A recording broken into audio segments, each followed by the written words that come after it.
22 में बाड़मेर के अंदर जो विशुद्ध आईपीसी के अपराध हैं उनमें मामूली सी कमी आई है। और मेरा मानना है कि ये कमी इसलिए आई है क्योंकि हमारी जो इंसदादी प्रिवेंटिव एक्शन है वो काफ़ी अच्छा रहा है, उसमें बहुत बढ़ोतरी हुई है। और हमने अवैध मादक पुलिस मुख्यालयों के निर्देशानुसार अवैध मादक पदार्थ और अवैध हथियारों के विरुद्ध जो मुहिम छेड़ी थी उसमें काफ़ी अच्छा काम हुआ है। तो मेरा मानना है कि जो अपराधों में बहुत मामूली से कुछ मुकदमे कम हुए हैं वो इन्हीं दो कारणों से हुए होंगे। सर, दो एफआईआर दर्ज हुई है। एफआईआर का कितना गैप रहा है 2021 की और 22 की बात करें तो?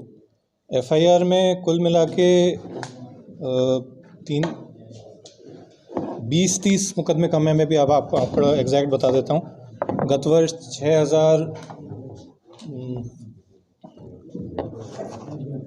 6000 अगर आईपीसी देखें तो 5479 मुकदमे दर्ज हुए थे। इस बार 5403 मुकदमे दर्ज हुए हैं। आज का अगर आंकड़ा हटा दें तो आईपीसी में मामूली हल्के से कम हुए हैं। लेकिन जो हमारे लोकल और स्पेशल एक्ट हैं, जो पुलिस का प्रोएक्टिव हिस्सा होता है, चाहे वो अवैध हथियार हो, अवैध मादक पदार्थ हो, अवैध शराब हो, इस तरह की चीज़ों में, उसमें पिछले साल 757 मुकदमे थे, इस बार 850 मुकदमे हैं। तो ये जो प्रोएक्टिव पुलिसिंग का नतीजा है, तो टोटल फिगर तो लास्ट में हो सकता है थोड़ा सा बढ़ जाए या कुछ आंकड़ों का अंतर रहेगा। आईपीसी में कुछ मुकदमों में कमी आई है। सर, महिलाओं में सड़क हादसे और चोरी और नकदी जो घटना है वो लगातार हो रही है, इसको लेकर पुलिस क्या विशेष तरीके से अलग से सड़क हादसों में कमी लाई जाती है और ऐसी घटनाएं? देखिए, महिला अत्याचार में मामूली सा कमी रही है। अगर देखा जाए टोटल संख्या अगर आप देखें, पिछले साल 1254 मुकदमे दर्ज थे, इस बार 1121 मुकदमे, जिसके अंदर दहेज हत्या पिछली बार 33 थी, इस बार 24 है। 306 आत्महत्या ज़रूर बढ़ी हैं, 8 के बजाय 14 हुई हैं। दहेज प्रताड़ना 439 की बजाय 385 हुई हैं, यानी 498 जिसको अपन बोलते हैं, उसमें भी कमी हुई है। इसके अलावा बलात्कार 236 मुकदमे की बजाय 224 मुकदमे दर्ज हुए हैं, उसमें भी मामूली कमी हुई है। छेड़छाड़ 354 इसको अपन बोलते हैं, 401 मुकदमे पिछले साल थे, इस बार 355 मुकदमे हैं। अपहरण पिछली बार 113 थे, इस बार 103 है। तो महिला अत्याचार के आंकड़ों में हल्की सी कमी आई है इसमें सभी हेड्स में। बाकी एक्सीडेंट में, जैसे आपने पूछा, तो एक्सीडेंट में गत वर्ष के मुकाबले 389 डेथ हुई थी, इस बार 416 डेथ हुई हैं। 694 पिछली बार घायल थे, 663 इस बार घायल हैं। टोटल जो मुकदमे थे पिछली बार 635 थे, इस बार 631 हैं। तो सड़क दुर्घटना में 3-4 मुकदमे भले ही कम हुए हैं, लेकिन जो डेथ हुई हैं वो ज़्यादा हुई हैं।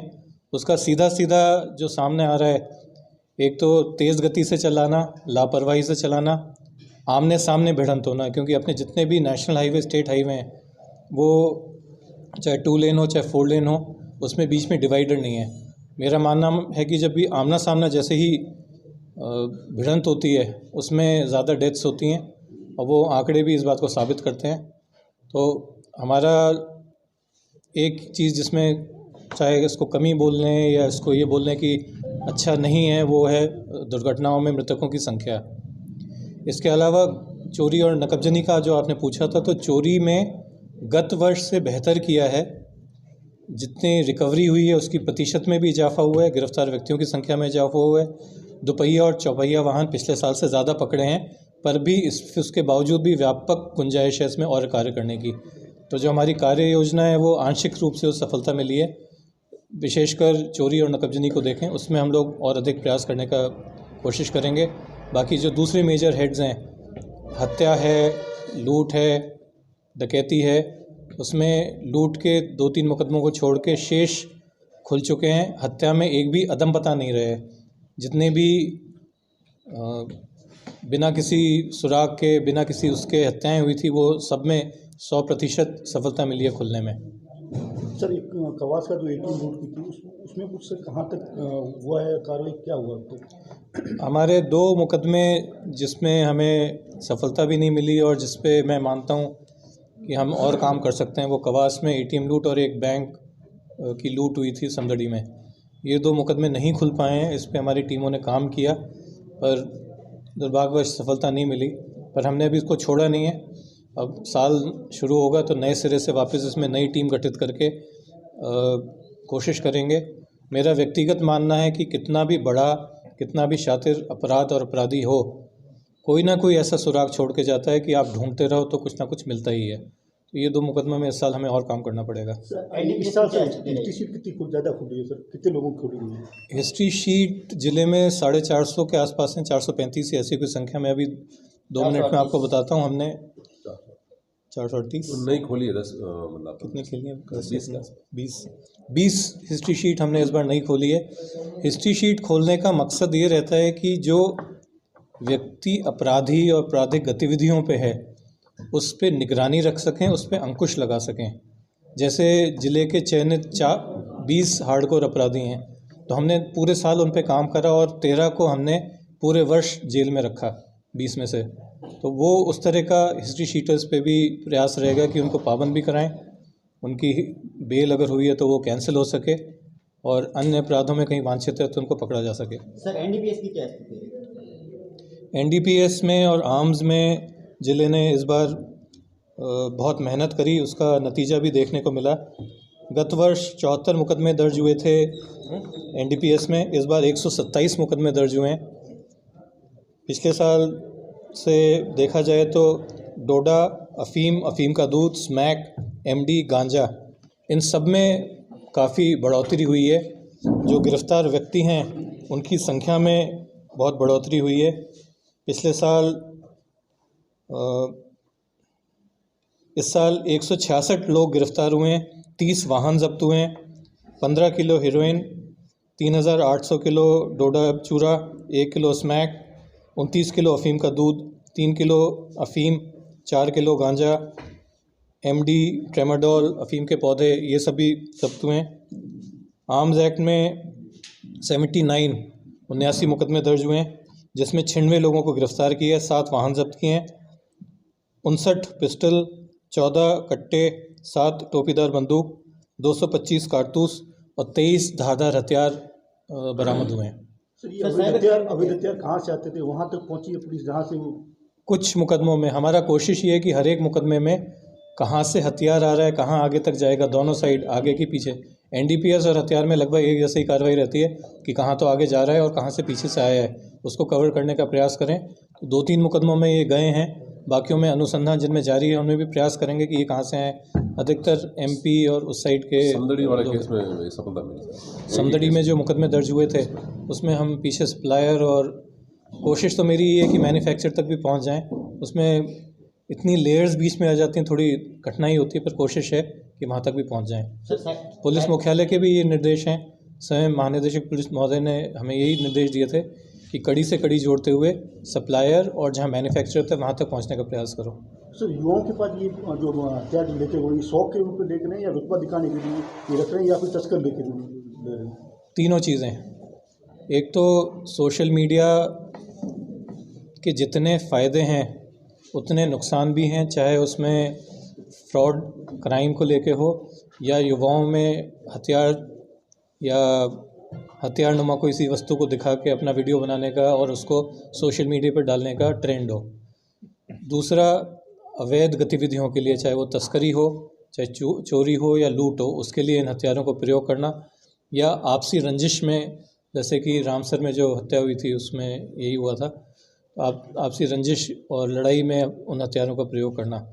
तो जो युवा इसकी तरफ अट्रैक्ट होते हैं उनको यही नसीहत है कि इसका अंजाम अंतोगत्वा बुराई होता है। मुकदमे में भी जाते हैं, मुकदमा दर्ज होने के पश्चात आपके नौकरी के, सरकारी नौकरी के सारे विकल्प ख़त्म हो जाते हैं, पढ़ाई की छूट जाती है और अपराधों में आप अपराध की दुनिया में प्रवेश हो जाता है। तो उनको नसीहत यही है कि इसके झांसे में नहीं आए, इसकी तड़क भड़क और शोबाजी में कुछ भी नहीं रखा, केवल मात्र सिर्फ अपने शौक़ को पूरा करने के लिए, अपने आप को हीरो की तरह दिखाने के लिए, या अगर आपने पहले किसी को देख रखा है हथियारों के साथ, उसको फॉलो करने के लिए या उसकी तरफ अपने आप को अपने को वैसा दिखाने के लिए अगर आप ये चीज़ कर रहे हैं तो इसका अंजाम और नतीजा बुरा होता है।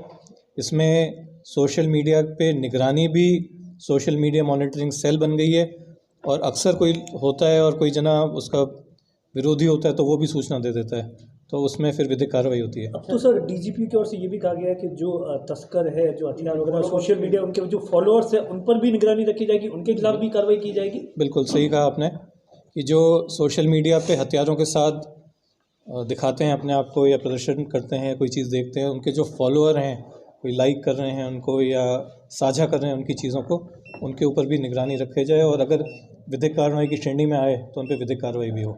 जैसे मैंने अभी कुछ टाइम पहले आपको बताया था कि बालक बालिकाओं का चाइल्ड पोर्नोग्राफी को लेके भारत सरकार, राज्य सरकार, पुलिस मुख्यालय बेहद गंभीर और चिंतित है। एनसीआरबी ने एक टिपलाइन बनाई है, वो सोशल मीडिया को, व्हाट्सएप को, फेसबुक को, ट्विटर को, बाकी सब चीज़ों हैंडल्स को उनको मॉनिटर करते हैं।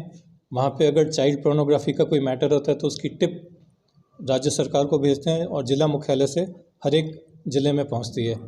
इस वर्ष 22 में 20 मुकदमे दर्ज हुए हैं, 15 लोग गिरफ्तार हुए हैं, 5 मुकदमे अभी पेंडिंग हैं। उसी तरह से यही हथियारों को लेके भी इसको इसी तरह से मॉनिटर किया जाता है।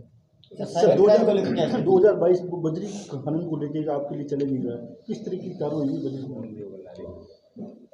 जब से बजरी खनन पे रोक लगी थी एनजीटी द्वारा और लीज़ कुछ जगहों पे शुरू हुई थी, तो काफ़ी बड़ी संख्या में माफिया पनप गए थे। उसमें अवैध बजरी वाले, रॉयल्टी वाले, पुलिस, आरएसी सब मिलके निरंतर कोई ना कोई घटना दुर्घटना होती रही है। उस पे राज्य सरकार और पुलिस मुख्यालय के स्पष्ट निर्देश थे। नंबर 1, कोई भी पुलिस वाला किसी भी सूरत में इन्वॉल्व नहीं हो। तो हमारी तरफ से क्लियर डायरेक्शंस थे पूरे ज़िले को कि किसी भी सूरत में किसी भी पुलिस वाले की बजरी खनन में या अवैध बजरी वालों के साथ संलिप्तता बर्दाश्त नहीं की जाएगी। तो उसमें संतोषप्रद रहा, कोई पुलिस वाले की ऐसी भूमिका सामने नहीं आई। एक शिकायत थी, उस कांस्टेबल को निलंबित कर दिया था। इसके अलावा जैसे ही कोई सूचना आती थी या कोई घटना होती थी, तुरंत उस पर मुकदमा दर्ज के जो अधिकतम धारा लग सकती थी उस अपराध के लिए उनको रख के मुकदमे दर्ज हुए हैं। एग्जैक्ट आंकड़ा ध्यान नहीं, करीब 15 मुकदमे होंगे। इस गत वर्ष में कम से कम 15 मुकदमे दर्ज हुए हैं जो अवैध बजरी खनन में या पुलिस की टीम पे या आरएसी की टीम पे या रॉयल्टी की टीम पे हमला हुआ है उसको लेके हुए हैं। सर साइबर क्राइम को लेकर क्या स्थिति है? साइबर क्राइम में अभी मैं जब गत वर्ष पिछले 21 में जब ज्वाइन करा था तब 1 माह में 1 शिकायत आती थी।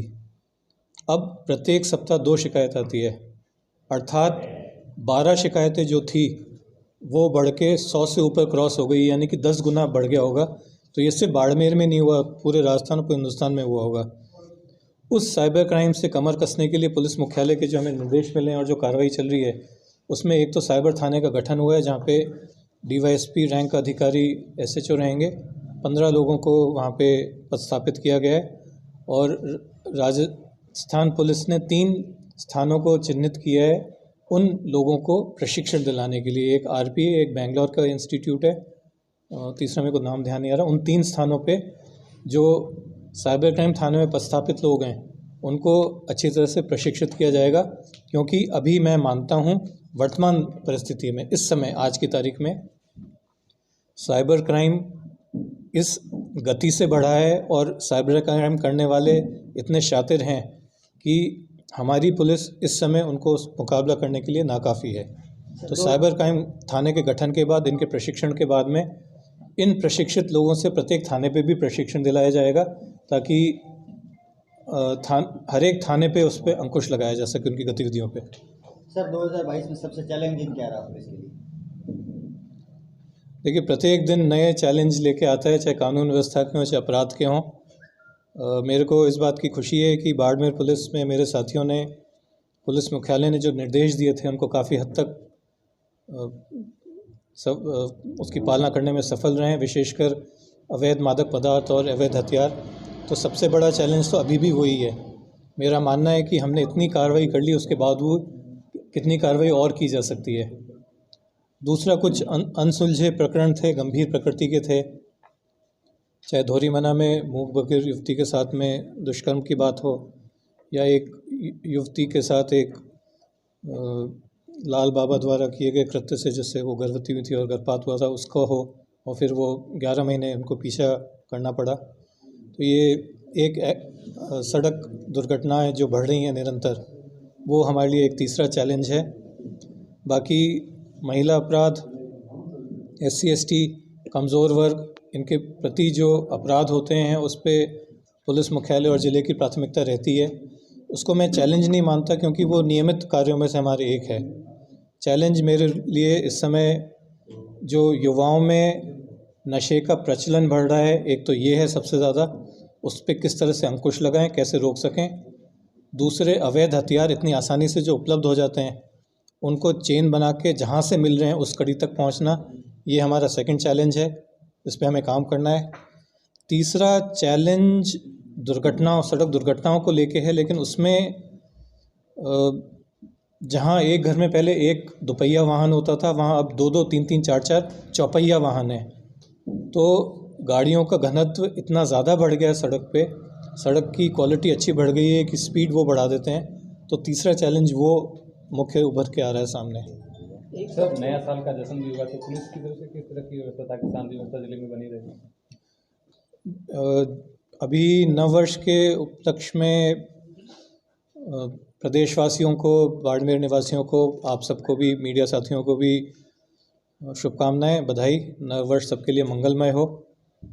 नववर्ष पे कभी कभी शिकायतें आती हैं कि आप जोश व खरोश में कुछ लोग शराब का सेवन कर लेते हैं, उससे दिक्कतें होती हैं। तो मेरा यही रहेगा कि खूब उल्लास से, हर्षोल्लास से मनाएं। शराब की जगह दूध का सेवन करें। आपके हर्षोल्लास से किसी दूसरे को तकलीफ़ नहीं होनी चाहिए। खूब 2 साल कोरोना, 2.5 साल और लगभग 3 साल मान लें कोरोना में निकल गए। अब बड़ी मुश्किल से उससे मुक्ति पाई है। लोगों में उत्साह रहेगा, जोश रहेगा, और कोई भी रिस्ट्रिक्शन नहीं है इस समय। आज की तारीख में कोई भी पाबंदी नहीं है, केवल सलाह है कि आप दूरी बनाएं या मास्क लगाएं। तो जब चूँकि कोई पाबंदी नहीं है तो खूब जोशो खरोश से लोग मनाएंगे भी और मनाएं भी। लेकिन इस चीज़ का ध्यान रखें कि आपका जश्न, आपकी खुशी किसी दूसरे को दिक्कत और समस्या पैदा नहीं करे। सर, पुलिस की ओर से क्या बंदोबस्त की जाएगी? हमारे जितने भी मुख्य समारोह हमें जहाँ पता चलेगा वहाँ पे भी पुलिस तैनात करेंगे। फिक्स पिकेट रहेंगी। हमारे जो वाहन हैं, मोबाइल, वो भी रहेंगे। अधिकारीगण और बाकी सब पिछले वर्ष की भांति जिस पर सड़कों पे रहे थे कंट्रोल करने के लिए, वो रहेंगे पूरे। Thank you.